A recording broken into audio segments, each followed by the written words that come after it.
Meu nome é Silvana, eu tenho 29 anos, sou de São Luís, Maranhão.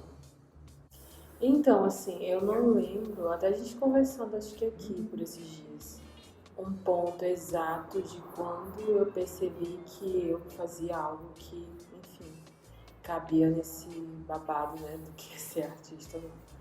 Eu sempre gostei muito de fotografia, sempre gostei muito de algo que envolvesse imagem, que envolvesse prática, ação, então. E eu já tinha aquela coisa assim de gostar muito da ação de se fazer algo que não fosse só mecânico, mas ligado à criatividade, que isso me instigasse. Aí a minha, assim, lembrando, sei lá, da minha família, da minha mãe, eu acho que foi uma das primeiras, se não a primeira que foi para esse caminho da arte visual em si. Mas assim, esse é o ponto que eu me lembro do começo, assim. Quando eu entrei na UFMA, que é a Federal lá do Maranhão, no curso em si, eu conheci muita gente, de diversas áreas, assim, nós somos só do meu curso. E eu comecei a consumir várias coisas que eu achava super massa, que eu ficava assim, que me botava para discutir sobre as coisas. E não necessariamente a ação. A ação veio muito tempo depois de entender sobre pintura, assim, nessa parada sistemática, né, da educação formal. Mas sozinha eu sempre gostava de escrever, eu tinha diário, eu gostava de pintar, eu gostava de recortar. Quando as pessoas me perguntam sobre o lambe, eu fico tentando lembrar qual foi a primeira vez que eu fiz um lambe na minha vida. E aí, recentemente eu lembrei que a primeira vez que eu fiz um lambe, que eu colei algo na parede, era quando eu envelopei meu guarda-roupa. Eu era daquelas que não tinha grana pra comprar aquela revista de, sei lá, Dodatin, essas revistas, Capricho. Mas aí, às vezes, as minhas amigas tinham e elas tinham as velhas e eu ficava, tipo, me empresta pra eu ler. Era até notícia velha. E aí eu pegava as folhas e colava na parede. Eu tinha a minha porta do quarto toda colada, tipo, envelopada mesmo. Aí eu lembrei, caralho, isso é lambe. É outra forma de você usar o lambe. Mas é um lambe, não é um papel de parede. Eu quis criar uma temática, enfim, eu quis enfeitar a minha porta. Eu achava que aquelas folhas de revista eu ia enfeitar a porta. Então não é algo recente, assim, é algo já bem que eu lembro que faz bastante tempo que aquilo já estava no meu imaginário. E assim, aí eu faço esse exercício de me lembrar de quanto tempo eu tô fazendo algo que é parecido ou com o lambe ou que era o próprio lambe, né? E faz muito tempo, tipo, eu sempre falo assim para amigos meus que trabalham independente do suporte artístico que uso, de fazer esse exercício de você se lembrar. Quando foi que eu comecei a trabalhar com fotografia? Eu fazia isso com o babado da fotografia. E aí eu peguei a câmera analógica da minha tia, né? Que é a que a gente chamava de câmera mesmo, né? E aí eu não me lembro o babado do filme, como foi, mas provavelmente eu acho que a câmera dela já tinha filme. E aí eu tirei fotos dos meus amigos inteiras, assim, tipo, fotos deles assim, tipo, de todo jeito, a gente tipo, se divertindo, a gente fazendo trabalho e tal. E eu tenho esses registros hoje, assim. Eu consegui documentar a minha adolescência, pelo menos uma parte dela, para eu lembrar como eu era adolescente. Então, a fotografia ela é uma parada muito séria. E eu não estou falando assim da fotografia como um todo, eu estou falando do suporte, que como ele pode ser usado, como a gente estava falando sobre a internet, como ele pode ser usado para destruir a vida de alguém, como ele pode ser usado para construir a vida de alguém. Eu vou tentar fundamentar a partir de pessoas que estudaram sobre, que são as referências, né? Não somente bibliográficas, mas as referências de pessoas que vieram antes de mim ou contemporâneas a mim que estão falando sobre isso. Que como é extremamente danoso, perigoso a retratação de um homem negro ou de uma mulher negra, enfim, de uma pessoa negra, e de como isso pode construir uma narrativa que essa pessoa vai levar para a vida inteira dela, esse estigma, assim. Então, não que seja 100% a gente entender que não, a fotografia nunca vai ser aquela fotografia mais... realmente, ela não pode ser mais essa fotografia, porque, enfim, isso influencia no dia a dia das pessoas. É muito bizarro hoje para mim quando eu tenho entendimento, não só a partir dos estudos, mas a partir desse resgate da memória do que meu pai passava, do que minha mãe passava, do que eu passava com meu pai ou com a minha mãe e de várias pessoas da minha família. Então, de perceber que a minha mãe ainda é uma mulher que é muito desrespeitada por conta da cor e por conta de como ela é vista pelas pessoas e de como o meu pai também foi muito marginalizado nesse processo de ser um homem negro que não teve acesso à educação, que não teve acesso a nada, que só teve acesso a ser massa de manobra, ser mecânico, a trabalhar. Então, e de como isso é passado, sabe? Obviamente que o que eu vivo, o que acontece comigo, não é o mesmo que eles viveram, o que aconteceu com eles. Mas o processo de desumanização que a minha mãe passou, ele acabou passando para mim. Por muitas vezes, até na minha própria família, eu fui tratada como uma empregada doméstica.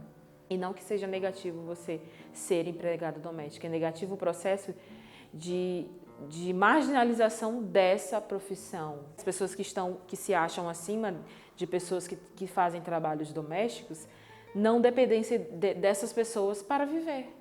Porque essas pessoas criaram seus filhos, fizeram suas comidas, continuam, né?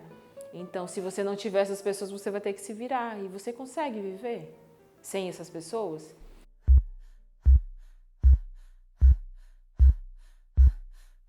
Na boa viagem, João Malvadeza perdeu a Tereza e deu de perturbar.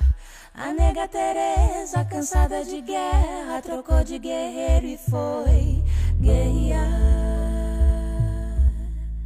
E eu, quanto mulher cis, enfim, mas sendo uma mulher gorda, e de todas as questões que o meu corpo e que a minha vida estão se relacionando comigo mesma e com o espaço que eu estou ocupando no momento, o ato de ir para a rua, ele é um processo de autonomia muito forte. Às vezes eu fico muito tempo calada, não é porque eu sou chata mesmo, mas não é porque eu sou séria, porque eu sou trancada, apesar de parecer, mas é porque eu observo muito as coisas. Quando eu estou trabalhando, eu sou muito observadora. Óbvio que a gente está numa residência para curtir também, para se conhecer, e a gente tem esses momentos. Mas eu não fico 100% nesse corpo da energia. Estamos aqui vivendo. Eu preciso de um momento que eu tenho que digerir aquilo para entender. Então, antes de pintar, quando eu não tinha feito nada, eu estava digerindo o espaço. A gente está no morro. Eu nunca entrei no morro na minha vida. O meu corpo, por mais que eu fosse gorda ou não, o meu corpo ele não é acostumado com grandes relevos, porque no Maranhão não tem grandes relevos. A gente só anda. Eu moro numa ilha, então, a gente só anda. Óbvio que existe partes altas da cidade, tem a parte mais alta da cidade, mas é muito pouco referente ao que é um morro de fato, você subir um morro. Óbvio que lá também tem becos e vielas, então isso é real para mim, é comum para mim. Mas o lance do corpo pesado no processo do morro, de estar no morro, de subir, de descer, de entrar, de sair, apesar de ter sido um dia, é muito forte assim para mim.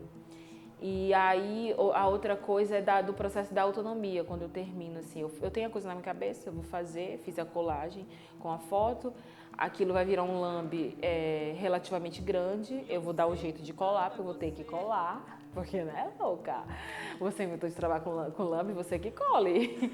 E depois de pintar, de entender aquele espaço com aquela figura, assim, né, com a dona Laide, por exemplo, e pintar algo que fizesse uma relação com o lugar e com aquela pessoa que está ali. E isso é muito difícil para mim. Não vou ser hipócrita de dizer, nossa, a iluminação ela vem diretamente assim dos meus ancestrais e me fazem pintar loucamente. Não, é um trabalho. É um trabalho mesmo, assim, literalmente. Dá muito trabalho, pelo menos para mim. Então, todas as vezes que eu fui para a rua, foi uma terapia, eu percebo que é uma terapia. E é aquela terapia que joga na tua cara, então, porra, tu consegue sim. Para de ser idiota, para de te sabotar. Tu é uma mulher, tu é uma adulta e tu consegue sim. Só que, são várias coisas, assim, são várias coisas que passam pela minha cabeça, são várias coisas que eu consumo, são várias relações que eu tenho fora, que no caso que agora eu tô no Rio de Janeiro, então na minha cidade. Então, o processo de ir para a rua na minha cidade é um, o processo de ir para a rua em outra cidade é outro. Então, depois de ter pintado, é a mesma sensação que eu acho que um pedreiro tem, amigo, depois que ele termina uma casa. Não, de tipo assim, porra, finalmente, né, gatos? Terminei, pronto, pega. Fique com a sua casa. Mas assim, não de libertação, porque, nossa, acabei, vamos embora. Uhul, não, mas de libertação, tipo assim, ó, eu prometi pra mim que eu ia fazer isso e eu consegui.